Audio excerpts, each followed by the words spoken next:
C'est parti. Donc, ce complexe-là, on l'écrit sous la forme, d'une forme exponentielle de ce complexe-là. Il faut, pour faire ça, d'abord passer par la forme trigonométrique. On n'a pas le choix. Passer par la forme trigonométrique, ça sous-entend qu'il faut calculer module argument avant. Donc c'est ce que j'écris ici. Calcul de z, module de z, quoi. Je ne dis pas z bar, hein, c'est module de z. Hein. Donc c'est quoi le module de z? Ben, c'est facile. C'est 1 au carré plus racine de 3 au carré. Alors, tiens, je ne vais pas l'écrire comme ça justement. Je vais l'écrire proprement une première fois, comme ça au moins vous l'aurez proprement une première fois.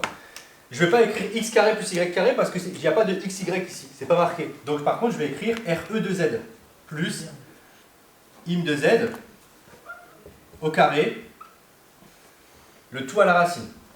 Donc ça va faire 1 carré plus racine de 3 au carré, le tout, voilà, le tout à la racine. Bon, bah là on tombe sur un carré parfait, c'est super. Ça fait ça, donc ça fait 2. Donc là, on a le module de z. Maintenant, on doit calculer l'argument. Ok? Donc, calcul de arg de z. Donc, l'argument de z. Alors, je vais mettre des z comme ça, je vais mettre des barres. Hein. Dites-le moi quand j'en oublie, parce que je pense que c'est bien de séparer. Souvent, ça ressemble à des 2 pour moi. Donc, voilà. Donc, arg de z. Bah, j'y vais, hein. Je calcule le cosinus et le sinus.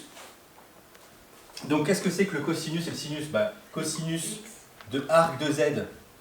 Parce que là, vous ne pouvez pas dire θ. Hein. Vous ne l'avez pas donné un nom ici. Donc, tant que vous n'avez pas donné de nom à vos trucs, bah, vous n'employez pas de nom.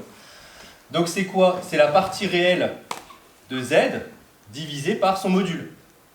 Et c'est quoi le sinus θ? Enfin, le sinus, mais moi je dis sinus θ.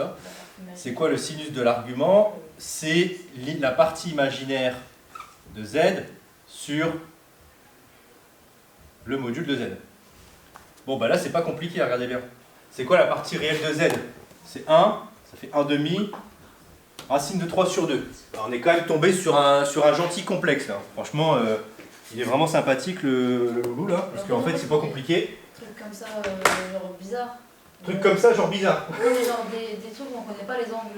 Ça peut arriver. Alors en général, enfin franchement, je vais pas vous mentir, en général vous avez toujours justement c'est pour ça qu'on vous demande de connaître vos valeurs remarquables, parce que vous avez souvent des valeurs remarquables, alors qu'en fait il doit y avoir un plus ou un moins.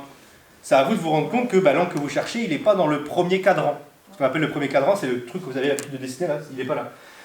Donc là, c'est quoi l'angle ici? On peut écrire d'où arg de z, ça vaut quoi? Alors c'est quoi l'argument ici? C'est quoi? C'est pi sur 3. C'est pi sur 3, effectivement, regardez moi comment je le fais, je vous rappelle, le cosinus vaut 1,5. Donc si le cosinus vaut 1,5, c'est la valeur de cosinus la plus petite. Ça veut dire que ça prend l'angle le plus grand en fait, entre guillemets, parmi les trois qui sont un peu embêtants, là, pi sur 3, pi sur 4 et pi sur 6. Ça va pas loin là-haut, mais ça va loin vers... Ça va pas loin en bas, par contre ça va loin en haut. D'accord? Donc a priori, c'est pi sur 3. D'accord? C'est pas a priori, non, c'est pi sur 3. Donc c'est pi sur 3. Alors au passage, on écrit pi sur 3, je ne sais pas si vous l'avez déjà, c'est pi sur 3 modulo 2 pi. Pi sur 3 modulo 2 pi, ça veut dire qu'en fait ça peut être pi sur 3, mais vous pouvez faire des tours. Alors bien évidemment, on n'écrit jamais, on n'écrira pas ça dans la forme trigo, parce que vous pouvez avoir plusieurs possibilités, mais il n'y a qu'un angle qui nous intéresse, ce qu'on appelle l'argument principal. C'est-à-dire celui où on ne fait pas de tour, quoi. Ouais. Imaginons on aurait eu, je sais pas, 3 demi et racine de 4 sur 2. Bah là tu sais pas, là pour le coup on sait pas. Par contre ce que tu peux faire, c'est prendre ta calculatrice, alors ouais. 3 demi, alors attention, tu dois quand même vérifier que... Non, alors, sachez au passage que si vous avez un cosinus, vous pouvez trouver le sinus normalement. Oui. Comment on fait? Avec casse-poule? Non. Non, Comment on fait quand on a... Si par exemple je n'ai que le cosinus, vous pouvez trouver le sinus, ou plutôt précisément 2 valeurs de sinus. Bah, le système, enfin un système. Non, vous avez cette formule-là, peut-être que vous l'avez oubliée, hein, mais vous avez cette formule-là, je vais vous l'écrire en rouge, peut-être noter là quelque part. Je vous rappelle que vous avez une formule qui dit que cos carré de θ, ouais, plus sinus carré de θ, ça vaut quoi? 1. Ça vaut 1, exactement. Bah, si vous avez une valeur de cosinus ou de sinus, vous pouvez trouver l'autre valeur, mais attention, vous allez avoir 2 solutions. D'accord? Vous pouvez avoir, parce que le carré va vous proposer 2 solutions, le plus et le moins. D'accord? Je suis arrivé là. Donc la forme trigo, c'est quoi? Ainsi. C'est 2, pardon. Alors, je vais écrire forme trigo, même si c'est pas ce qui est demandé, mais au moins comme ça, je vous montre qu'il y a ça aussi. Donc c'est 2, ouais. Cos pi sur 3 plus i sinus pi sur 3. Et donc, on a aussi donc 2 exponentielle i, Pi sur 3. tout simplement. Donc là, vous avez terminé. Voilà, votre complexe s'écrit. C'est le même, hein, j'insiste, hein, c'est le même complexe. Sauf que là, ce qui est génial, c'est que je sais... Bah, là aussi, je savais exactement où il était, mais attention, exactement, c'est un grand mot, hein, parce que racine de 3 à placer, c'est pas facile. Par contre, 2, je sais placer facilement, et pi sur 3 aussi. 60 degrés, je sais placer facilement. D'accord?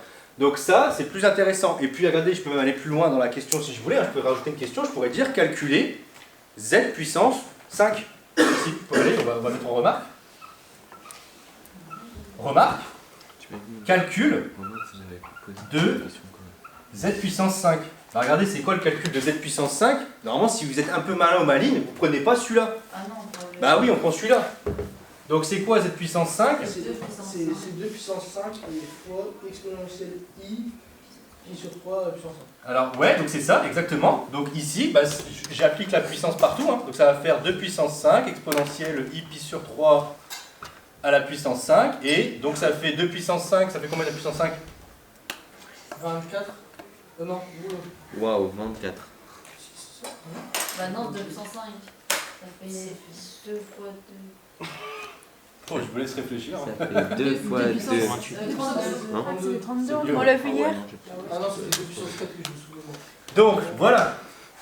Voilà votre On a complexe. créé. Vous avez vu à quel point ça va beaucoup plus vite là que de faire le triangle de Pascal. En plus là vous savez le placer. Hein. Vous savez qu'en lui mettant une puissance 5, il est 32, il est à 32, il est plus à 2, il est à 32, donc il est très loin. Par contre il a tourné seulement de 5 fois pi sur 3. Ok. Donc voilà, voilà pourquoi c'est très intéressant. Moi d'ailleurs quand je fais de la géométrie, au passage, quand je fais de la géométrie, je fais très souvent de la géométrie exponentielle complexe. En fait, ce que je fais, je peux vous montrer un petit peu la philosophie de ce que je fais rapidement. Je vous avais dit, hein, quand j'ai un problème de géométrie dans la vie réelle, donc qui se passe dans R2, dans la vie réelle, donc c'est-à-dire avec des axes X, Y, quoi. C'est-à-dire Vous quoi, connaissez. c'est quoi, genre problème de la vie réelle Bah, des triangles, des cercles, Ah, ouais, dans la vie de tous les jours, quoi. Ah, ouais. Donc, bah non, mais vie réelle, c'est ça, tu as une surface, enfin, une surface. T'as un truc qui se passe dans le plan, bah, tu peux le modéliser par des figures. Vous parlez dans du quotidien. Ah non, pas tous les jours, non. Voilà, du C'est quotidien. quand j'ai un problème mathématique. Non. Ouais, c'est pour ça que je me disais. Et donc ici, là, ben, je transforme mon plan en plan complexe. Donc ça devient ici l'axe des réels et l'axe des imaginaires. En fait, c'est le même plan pratiquement. C'est juste qu'il a une petite subtilité, mais c'est le même plan. Et donc mes problèmes de x, y deviennent des problèmes de z, en gros, entre guillemets, quoi. Et après, ici, si je peux travailler avec des fonctions de forme exponentielle, et ben je sais qu'en termes de calcul, c'est beaucoup plus simple. Mais vraiment beaucoup plus simple ici, quoi. Donc, et je peux revenir en arrière. La très grande majorité du temps, on peut refaire. Du coup, une fois que j'ai trouvé la solution, et ben je reviens en arrière. Et j'ai ma solution réelle. Ok? C'est la meilleure façon en général de faire de la géométrie, c'est quand on bloque. Et d'ailleurs, au passage, la géométrie complexe a permis de débloquer plein de résultats.